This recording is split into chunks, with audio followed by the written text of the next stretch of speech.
The following presentation is brought to you by PeacemakerNetwork.com. PeacemakerNetwork.com. All of our music and sound effects are provided by our friends and contributors to Pixabay.com. Pixabay.com.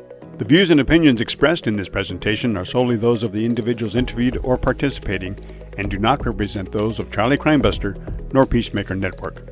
All individuals described or mentioned in the presentation should be considered innocent unless or until found guilty in a court of law. The following presentation is for mature audiences. Listener and viewer discretion is advised. The Kohberger bombshell, the investigation that was. Last week we talked about the investigation that wasn't. This week, James Buckland and I, we're going to talk about the investigation that was.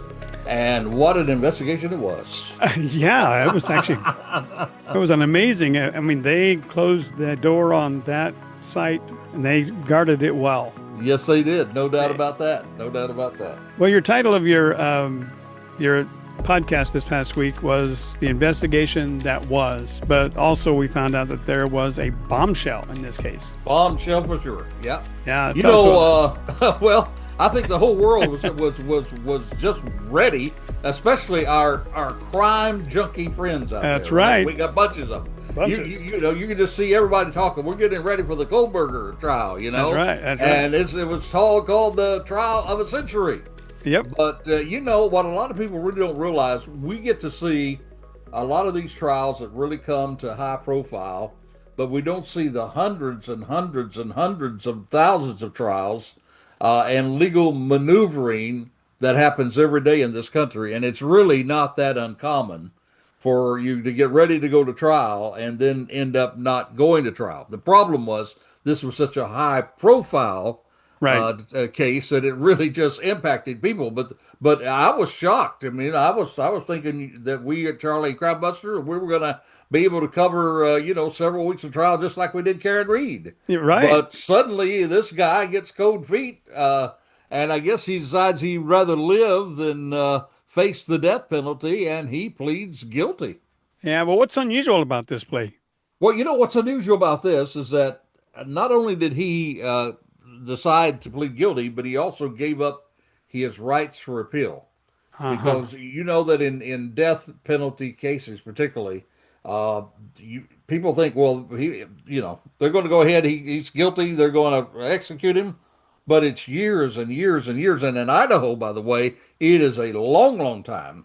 I mean, some guys actually die before they get executed. It takes that long sometimes to get it in because they can appeal this and appeal that and appeal that. But he actually, in taking this plea deal, he actually gave up his right to appeal. And hey, keep in mind, we've been talking some time back about the Menendez brothers. You know, right. They were given life. Prison, life without possibility of parole. Exactly. But now there's a possibility they're going to get out because they did those appeals. They had that, but Kohberger will not have that right. Scott Peterson is another example. Right. But Kohberger, he's given up all of that, and it just kind of makes me think and I don't know, I hope it comes out so we can know, but maybe the defense said, hey, you want a deal? Then you give up your right to appeal. Mm-hmm. You know? Okay. I mean, did that happen, or do you think the defense came and said, hey, we're going to plead guilty, we're going to give up our right to appeal? I mean, I wonder which person, which side, the defense or the prosecution, that put that little deal in there that they gave up the right to appeal. In fact, I just haven't heard of that very often at all. Yeah, I was thinking, he is trained from the legal perspective, so he understands a lot of the legal jargon and a lot of the legal consequences. Yeah, he was, he had a master's in criminal studies. He was. You're right. He had a lot of background in that. So I think he probably knew that there were some options that he could explore, and I think he wanted to work with the defense team to see if they could negotiate something like that. That's what I think. But in this case, what do you think about the judge handling this case? Well, the judge, he's a very straight down the road judge. I mean, he even talked to the courtroom, and one of the things he said that a lot of people don't understand is that the judge actually, he's to make sure that everything is fair on both sides, but he is not the one that decides whether to go for the death penalty or to go for life without parole. That's up to the prosecutor, and the prosecutor is elected by the people to do that. And the prosecutor, and something else a lot of people don't understand, because you and I both know now that in the victims, the parents, two of the parents was for this deal, and two of the parents was against it. Mm-hmm. But Mm-hmm. what a lot of us don't understand is that the prosecutor, even though he wants to be sensitive to the victims, the prosecutor has to think about more than that. The prosecutor has to think about what's right for the state. His responsibilities to the state of Idaho. He has to think about the money that's involved. Mm-hmm. He or she has to think about, what all, about the possibility.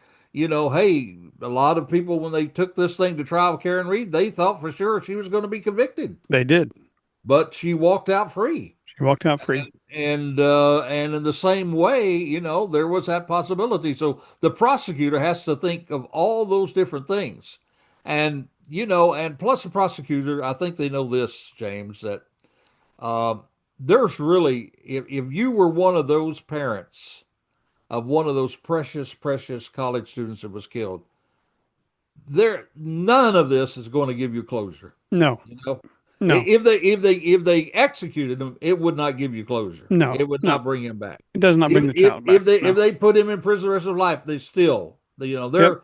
they're going to live with this until they die. You Right. know, and Right. so, the idea of, I think, well, we owe it to the victim, the victim really wouldn't get closure with any of that. So it was just, sometimes I would hate to be in the shoes of a prosecutor to make a choice on something like this, because, I was for him getting the death penalty. I just kind of wanted to think that this guy shouldn't be able to breathe air. Yeah. Eye for an eye.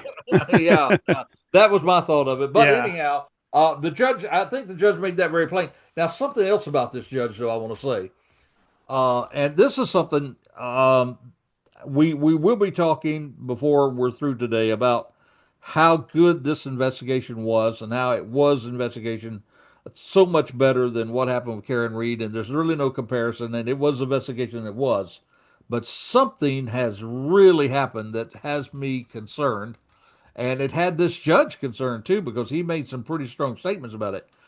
For some reason, a lot of information got out into the public. Yeah. You Yeah. know, I mean, we had videos of him. We could see his car, coming and going. Mm-hmm. There was all kinds of information about what he bought on Amazon, Right.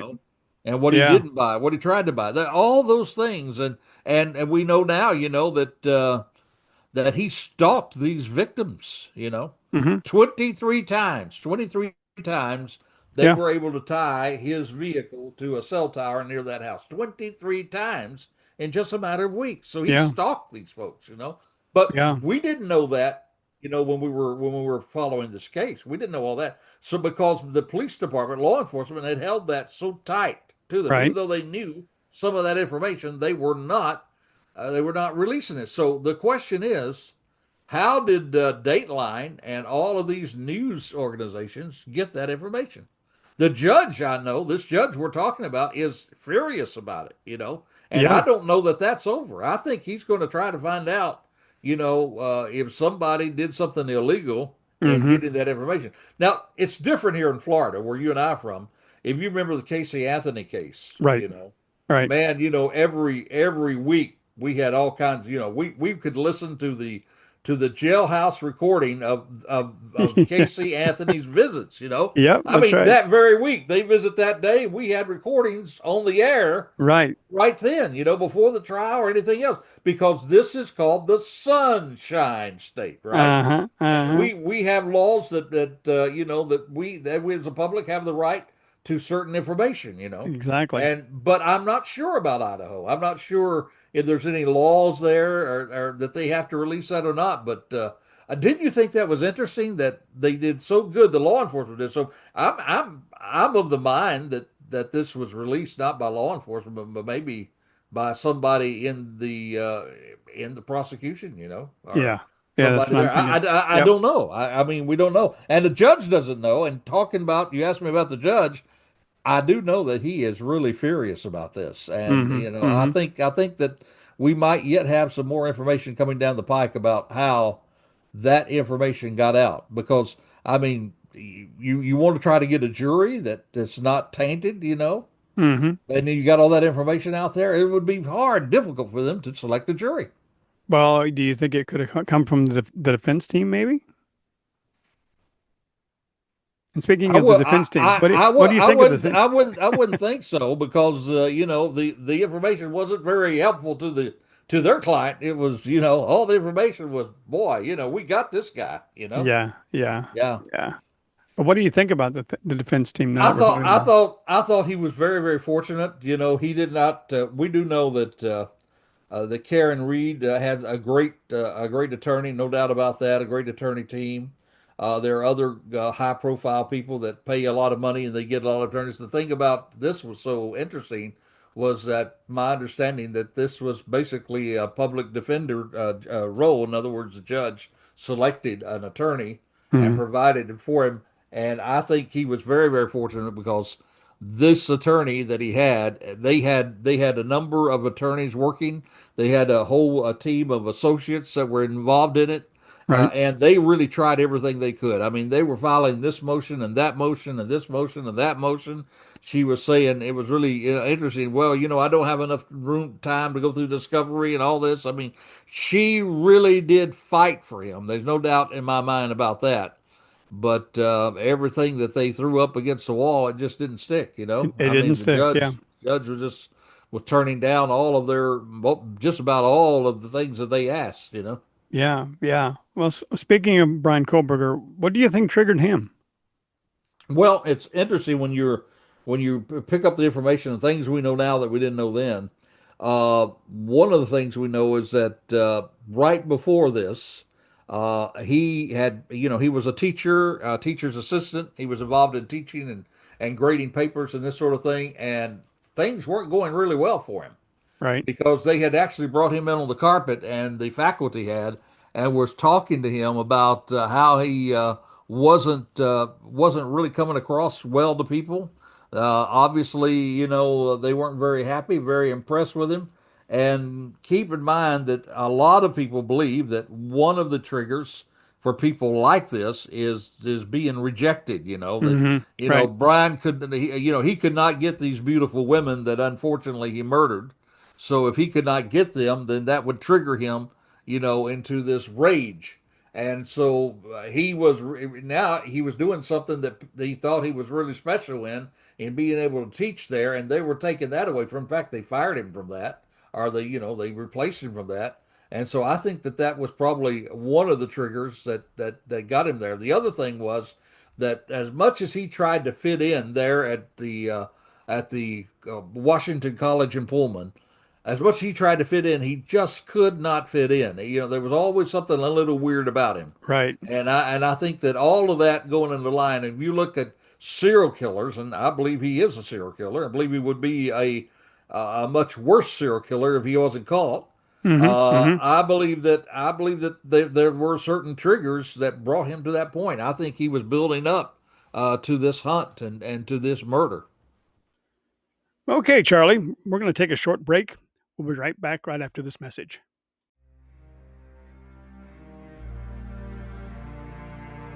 Military personnel are more likely to make a suicide attempt or die by suicide if they are experiencing intense emotional pain. This could include depression and trauma, such as post-traumatic stress.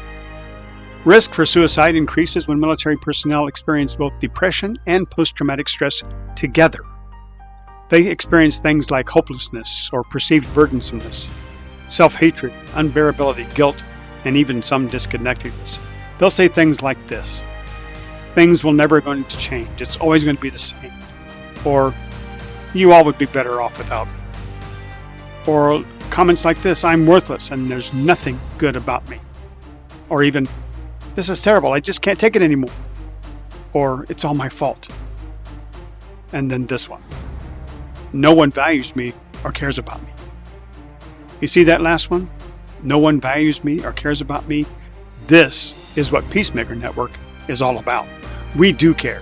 We do value our first responders, law enforcement personnel, and military, and this is why we shine our light on PTSD and suicide awareness.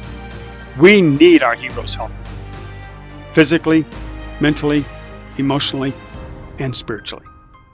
Join the Peacemaker Network today. PeacemakerNetwork.com.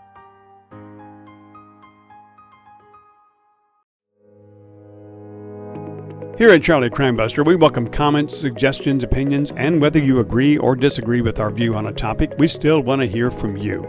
Reach out with a shout-out. Email Charlie at charliecrimebuster@gmail.com. That's charliecrimebuster@gmail.com. Or you can call or text us at 407-917-2211. That's 407-917-2211. And we'd like to thank our sponsor, PeacemakerNetwork.com, and also thank those of you who already support our podcast. Did you know that your donations not only help with this podcast, but also support the brave men and women, first responders, law enforcement, correction officers, security personnel, and our military? You too can donate, as well as become a monthly badge member. That's BADGE member by simply subscribing to PeacemakerNetwork.com. That's PeacemakerNetwork.com. And if you're a true crime junkie, we would like to encourage you to binge-cast by listening to our podcasts located on many of the popular podcast platforms. Simply search for Charlie Crimebuster, or you can ask your smart speaker to play Charlie Crimebuster. But since you're streaming us here on YouTube tonight, simply click on the subscribe button and you'll be notified each time we drop a new episode. So please do us that huge favor and press that subscribe button right now. And we thank you.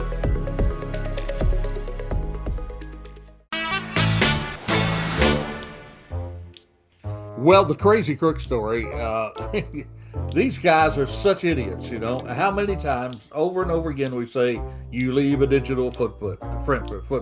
Yep. But they don't even care. I mean, this guy walks into Walmart and decides he's going to post this on Instagram where he gets pesticides and all kinds of poison and just takes it and sprays it all over produce. And then he gets on TikTok and Instagram and broadcast it, you know? I mean, this guy should not only be arrested for this terrible, terrible act because it could have cost somebody's life. Right. But on top of that, he should have been arrested for just being stupid, you know? I mean, you think about it. Why would you do that in the first place? And secondly, if you were doing that, why would you think that was something that everybody would love to see you do, you know? Yeah, I know, right? You're trying to, you know, yeah. Trying to go viral on something stupid. It's amazing, you know. I think we would be amazed. I think we would be amazed because you and I, we've done these Crazy Crook stories every single week after week after week after week. Yeah. And over and over and over again, for some reason, these guys think that they can put it online and get away with it. I know, you know? I know. Why would you think that you could put this out there for the world to see? I mean, whatever happened to the crooks that used to try to hide in the darkness, you know? Exactly. And mask and make sure nobody, you know, these guys just come right out and say, hey, I'm stupid and I'm a crook, you know? So. Well, you know, there's covert crooks and then there's non-covert crooks. Yeah, he's a non-covert crook, and you know, and he did the crime and he did the time. Now, he didn't get as much time as I thought. I think he ought to got more time, but he didn't go to jail for it. He should have gone to jail for it, you know. Well, back to our segment story about the investigation that was. What do we know now that we did not know before?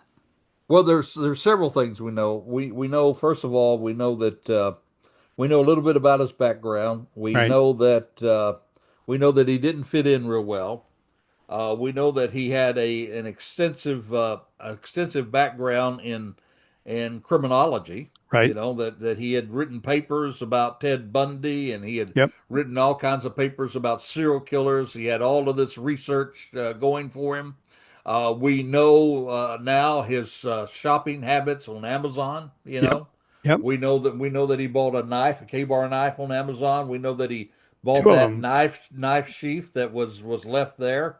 You know, at the scene, and even beyond that, he bought that knife. Of course, he got rid of the murder weapon, but then we see in his Amazon that he came back and actually was buying another knife. Put it in his shopping cart and then stopped and didn't buy it. And so I think what he did is he said, okay, he first of all thought, well, if the police come talking to me, they're going to ask me where my knife is. I'm going to say, I got my knife right here, and this is Yep. my sheath right here. But then he got to thinking, well, that probably wouldn't be pretty smart either. They'd probably figure out where I got it. So then he tried to delete his Amazon traffic. Shopping cart. I Yeah. mean, have you ever tried to delete something that you've bought before? I mean, that's out And there in so many different places right now because absolutely. so many different merchants are going to try to sell you so much other stuff. That's right. There's just no way you could delete it. So we know that he did that. So we also know, and this is, one of the things that we talked about in the program was 16 seconds, and I call it 16 seconds of terror. And we know that if you can picture in your mind like a lion getting ready to pounce on its prey, you could probably see this in the life of Brian Kohberger. And we know now that he did stalk this place. Now I don't know where he met them. I do know that there was one picture on Instagram that he had a couple of them in there. Uh-huh. I don't know where he saw them, but he knew that that house was filled with those young women. He stalked them because we know now that he visited that area in his car or with his phone near there 23 times before the night of the murders. 23. 23. So he was stalking them. He was stalking them from afar, but he was stalking them. And then on that night, now think of this 16 seconds. Think of this. That night, you could see him circling several times before.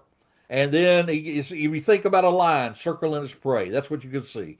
And he would circle and circle. And then finally, around 4 o'clock or so, it was time. You could see him drive that white lantern really quickly right up there to the side of the house. He gets out of the vehicle. He goes in through that sliding glass door. He goes up to the third bedroom. Now, I don't know whether he knew that both Kaylee and Maddie was there because Kaylee was there out of, really a freak thing because she had bought a car and she brought it. She was all the way away from college.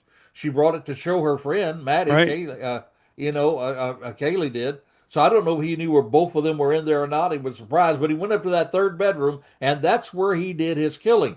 And suddenly he's had two people to kill. And so he's in a rage, a maniac rage. And most people believe now that what happened is Xana from downstairs probably heard something, came up the stairs. Then he turns around and he chases her down the stairs. And most people believe now that that's where he forgot the sheath because suddenly he was interrupted in his killing. Uh-huh. And so he chases her down and she goes into the bedroom of Ethan. Ethan's already asleep, passed out, and he kills savagely both of those people. Right. And he even carves the legs of Ethan. Then, James, get this, he actually sits down in a chair. Sits down in a chair. They have his bloody prints where he sat down in a chair because, he was so exhausted. Can you Right. imagine? Right. The rage that he had and killing these kids and blood everywhere and what a terrible crime scene it was. And then he gets up and he's walking out and the other young lady sees him. I don't know whether he sees her or not, but he's ready. He knows he's got to go now. He can't wait any longer because he wants to get in there and out of there. And so he walks by her. I don't think he saw her. I think if he saw her, if she had screamed or something other, I guarantee she would have been killed too. Right. So he walks out there, gets in his car, and you can see the car speeding away from there, almost hits the corner and comes around there. You can see that white lantern. You see it speeding away. And think about this, James. He did all of that in 16 seconds. 16 seconds or 16 minutes? 16 minutes. I'm sorry, 16 Yep. minutes. Yeah. 16 minutes. 16 minutes. I misspoke. 16 minutes. Think about 16 that. minutes. Wow. Just imagine. And that's from the time Six, that's from the time he walks through the patio door and does yeah, four yeah, killings and walks yeah, out. yeah. 16 16 minutes. minutes. Yeah. And think about this. Think about how 16 minutes can change so many lives Right. in something like that. Wow. 16 minutes, it impacted the world. Oh yeah. And he did it all Absolutely. in 16 minutes. That's how fast that something like this can happen. And I just think I call it 16 minutes of terror. I can't imagine. I mean, there was so much blood, James, and people probably already know this, but I think Yep. we need to remind ourselves of this, that it was actually seeping out of the house Right. on the side of the house. Yep. The sighting. Yeah. Yeah, what a savage killing this was.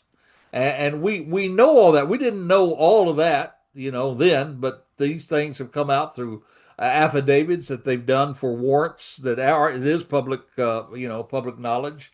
It's through some of these newscasts and other things that's come out. So those are some of the things that we know now that we did not know then. I mean, we knew it was terrible, but Yeah. you think about this, how terrible Wow. it was.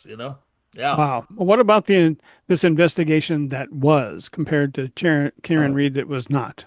Well, one of the first things you and I both know, they locked this one down. They They did. secured it, man. They They did. secured when they got there. Now it's really terrible that it took like 7 hours before they got there because nobody reported it. Right. But once they got there, they locked this thing down. They put the police tape up, not only around the house where the crime scene was, but they put it around the whole yard. And then they even extended it beyond the yard. And then they began to work back. And get this now, they held that crime scene. They were people actually going through the house for 18 days. 18 18 days. Yeah. days. 18 days. Now, Karen Reed, they didn't even hold it one day. Yeah. Well, They didn't even, 12, they didn't 12 even put hours. any they didn't even put any tape up, Yeah. I mean, wow, and then when they did that, you saw people coming into this crime scene and you saw all the crime technicians, they had the booties on, they had the Yep. suits on, they went in meticulously did it. They didn't want to contaminate the scene. Right. I guarantee you they didn't take any red. Did you see any red Solo cups go I did in not see any at roller cups Kohberger? No, no. or leaf blowers. Our leaf blowers, no red Solo cups, no leaf blowers. I mean, they went in there. And it was They, snowing. yeah, and you can imagine. I mean, they went through 18 days. They went through that house every way they possibly could. They probably gathered every blood part that they could possibly up, and they did, thankfully, find that DNA that was Yep. left there on that knife sheath. Yeah. And we don't know what else they found that may have come out at the trial Right. that we don't know about, but we do know that so much difference between this one. This was an investigation that was, and then also the way they use the media, I thought was very good in this. They weren't out there trying to glamour, it wasn't this kind of thing that you saw in the Karen Reed where the whole press and media and everything. The law enforcement kept this very close to their breasts, and the only time that they really came out and said anything that noteworthy is when they needed the media's help. Right. And then they got the media's help. We were helping. We were getting the word out about That's this right. white lantern. They were looking through the hundreds and hundreds of them that were in the area. And then by the way, something else too that we should say to our listener. He actually, we know that he did a lot of research on Ted Bundy, but he was like Ted Bundy in another way. Do you know what that was? No, tell me. He did not know how to drive. This guy got pulled over. He got pulled over while he was there in that college. In those few months, he got pulled over twice by local police. Twice. Yeah. Then on his way to his father's house, Uh-huh. they got pulled over twice in Yeah. the same trip for following too close. Yeah. You know, Yeah. Ted Bundy. The way they caught Ted Bundy wasn't by some sharp investigator. It was a patrol car Uh-huh. that pulled him over and saw those burglary tools in his car. Yep. That's how he got caught the first time. Then when he was down here in Florida and did those terrible killings there at the Florida State College when he or there in Florida here when he was here, it was again a patrol cop that Yeah. pulled him over for erratic driving. He did not know how Exactly. to drive. He got pulled over the set this guy. I don't know that he would have been on the run very long because he couldn't drive worth the dime because he kept getting pulled over. Col- Kohlberger. Yeah, I saw Yeah, they actually have the camera of the police officers that pulled him over. right. Yeah, yeah. On the trip, yeah, both on the trip to his father's house, and one of I think a couple of them that they did right here. That he got pulled over in the area there. Right. Now Right. you would think if you were planning on doing something like that you would think you would be cognizant enough to drive in a way that you wouldn't cause attention to get pulled over, wouldn't you? Right. You would think. But You would then think. get this on the trip back, he gets pulled over for what? following too close.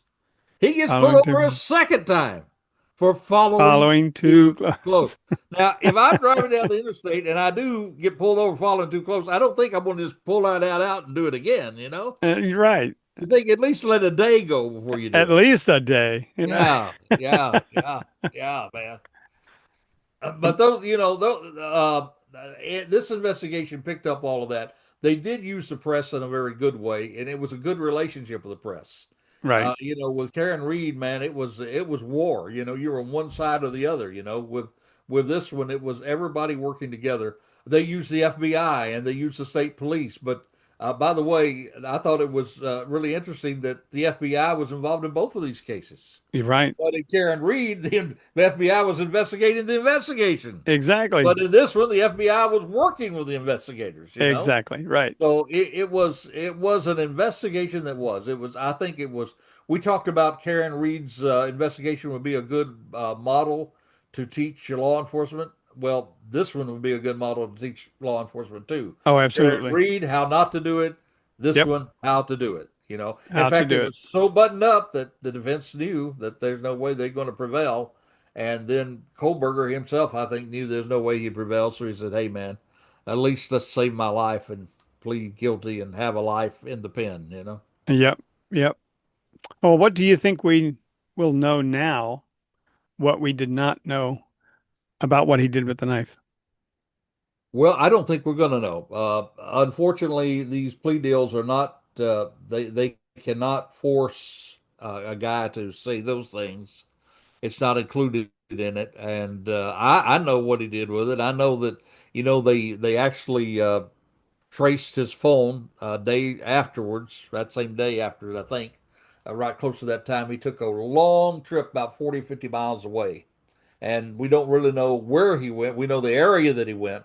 And I think sometime out there was a couple of lakes and this sort of thing. I think he just threw that knife away in a lake or buried it somewhere, probably his clothes as well. And I just really, at least he was smart enough to get rid of it. Mm-hmm. There's Mm-hmm. a lot of people won't do that. They'll hang on to it. True. And that's another really frightening thing to think too. I mean, I was thinking maybe he put that knife in the shopping cart because he wanted to get another one in case the police came and said, "Where's your knife?" And it wouldn't be the murder weapon, but it also could be that he wanted a knife because he wanted to kill again. Yeah, You ever that's think about true. that? Yeah. Yeah. Because that was his way of killing. That was his MO. Right. He wanted it close and personal. Yep. He and Ted Bundy are that way. Ted Bundy didn't get a gun and go in and shoot people. He wanted to kill. He wanted to, Yep. it's just like a lion on his prey. Same way with Kohberger. Just an evil, evil guy, and I'm so glad that now we can call him a murderer and a monster and evil. We don't have to say the alleged monster and the alleged guy because he's Exactly. guilty. He's going right where he deserves to go, don't you think? I agree. I do. I really do. Well, thank you, Charlie. This was a great show once again. Yeah, well, it